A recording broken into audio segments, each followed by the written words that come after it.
This video is an opinion piece on what I believe to be the best pets for kids living in apartments.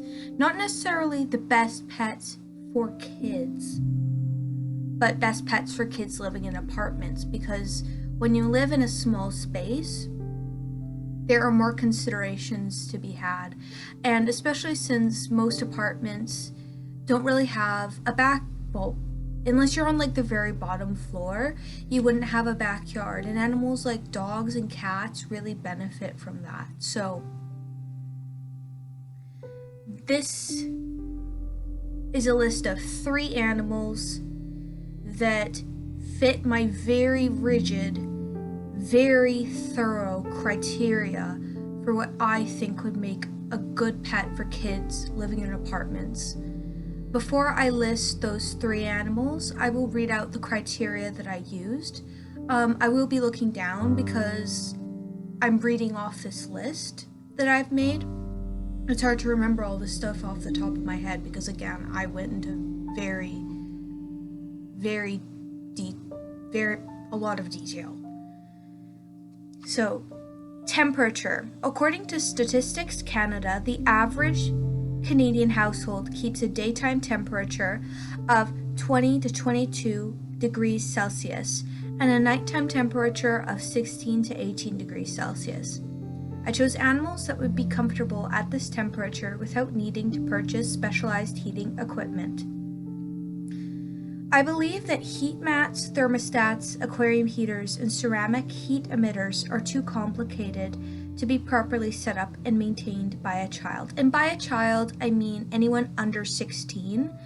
A person, like if someone's old enough to drive a car and have a job, I think that they're old enough to figure out how to set up a UVB light system or a ceramic heat emitter or attach a heat mat. But for a kid that's like 12 years old, I think that that's a bit beyond them, right? These pieces of equipment are very expensive. Like if you go to get a full like UVB heat emitter, heat mat, all that, it could cost like over $100. And also the UVB lights, they need to be replaced every 6 months. So that can get expensive, and if a kid can't walk to the store by themselves and doesn't have the money to buy new light bulbs, then that's going to fall on the parent.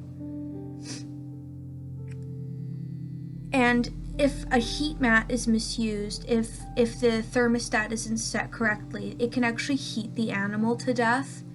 And I don't really trust a young child to know how to properly use a heat mat and set it up correctly. And again, it can kill the animal if it's done wrong. And with something like a ceramic heat emitter or UVB lights, if those are done wrong, it could even start a fire. So I really, even if the parent does some research and helps, if it's not something that they're enthusiastic about and they haven't done a lot of research on it, there's a lot of risk there, and it's quite expensive. So I took any animals that required UVB or specialized heating off the list. All these animals are okay with room temperature. So, for food. Animals like snakes need frozen mice, right? But that means that the child would have to thaw out this mouse. And not only do I think that a lot of kids wouldn't enjoy feeding a mouse to their snake, I also think that a lot of kids would not understand proper meat thawing practices, because snakes are not immune to food poisoning. I've even seen adults not know how to thaw meat correctly. And if the child does not know how to properly dethaw the mouse and prepare it for the snake, they can not only give the animal food poisoning, but they could potentially make themselves sick as well if they don't, know how to handle meat. Kids that age are too young to take food safe, which I think should be a requirement for anyone who's going to work with raw meat, including these mice. So I don't think it's a good idea for a child to have a pet that is going to need frozen food to be thawed, especially frozen food that is made of meat. I just don't think that that's a great idea unless the parent is willing to be like very involved and help them do that. But then,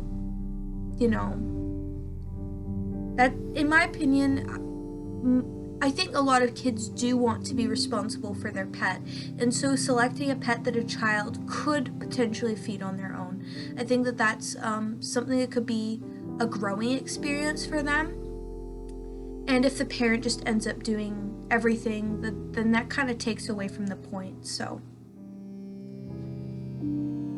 we should also make sure the food is cost effective, because some animals that require like really specialty foods, it can get quite expensive, right? Handleability. I think that most kids do want to hold and touch their pets, and the problem starts when kids get pets that are not meant to be handled and they try handling them. Like when I purchased my African dwarf frogs, I had to sign a waiver stating that I knew they were not meant to be taken out and handled. Or with Pac-Man frogs, I've even seen on the internet people like handling their Pac-Man frogs. The tissue that makes up their skin is the same tissue that makes up the inside of our lungs as mammals. So you really shouldn't be touching them. It's very, very dangerous for them. It can make them sick. Same thing goes for axolotls, and I've even heard of kids handling their fish, like going in, scooping them up with their hand and touching their fish. If you have a kid that's very handsy, do not get them an observation pet that is meant to be watched. Just don't do it, because that some animals just are not meant to be touched, even with gloved hands. Just don't do it. I only chose animals that could be potentially taken out of their enclosure and played with. Maybe not cuddled with, but played with. You can have it sit on your hand, you can let it go across a table, and it wouldn't be dangerous to the animal. Of course, that would depend on personality though, because regardless of species, there are going to be animals that aren't very well tamed. You can avoid this by purchasing your pet from a specialty breeder who has been handling the animal for its entire life. If you get your pet from PetSmart, they do handle their animals, but not at the same frequency or level of care as a specialty breeder, so beware of that. Space. And this is where it gets. Space. The ideal apartment pet should not take up half a room. I consider the footprint of each enclosure, meaning the space it takes up on a table. Enclosures with vertical height have a smaller footprint than horizontal enclosures with the same gallonage or literage, if you're Canadian like myself. Each enclosure has a footprint of 20 by 10 inches or smaller, meaning it could fit on the average bedside table. So behind me here, these are I have two 10-gallon aquariums, and I'm just keeping them on side tables I got at IKEA. No problem. So they're not like huge enclosures. I just have an average sized bedroom, and I have 3 10-gallons and a 5-gallon with these parameters. So, and the idea that an enclosure shouldn't take up half the room, that eliminates many species that like to be in groups, as well as anything that flies. So birds are also off because of noise reasons, but they need a lot of space to fly. Same deal with like rabbits, ferrets, guinea pigs. These animals need a lot of space. You can't just like keep them in a tiny little cage. This may be an unpopular opinion, but in addition to birds, I really don't think that dogs are a good apartment pet, even the small ones, because they bark a lot, they have a lot of energy. If you don't have a backyard, then you're gonna have to take it on, even if you have a big backyard, you should still walk your dog. But I just can't really see a dog being super happy in a small apartment. And a dog that is unexercised, it is gonna bark constantly. So basically you're gonna need to take that dog outside 2 to 3 times a day, or you're just gonna have to deal with it barking incessantly. And it won't just be you and your family dealing with it, but your neighbors as well. And let me tell you, nobody wants to hear your yappy little dog barking constantly. I'm just being honest. I don't really think that some pets are meant to be kept in an apartment, and I don't think dogs can really thrive in that environment. So they're off for that reason. Legality. Some animals like stick bugs and giant African land snails fit my criteria, but they're illegal where I live, British Columbia, so I didn't include them on this list. You can do your own research, and I expect you to do your own research if you're getting a pet. So there are animals that aren't on this list because there are quite a few animals that are illegal where I live. Availability.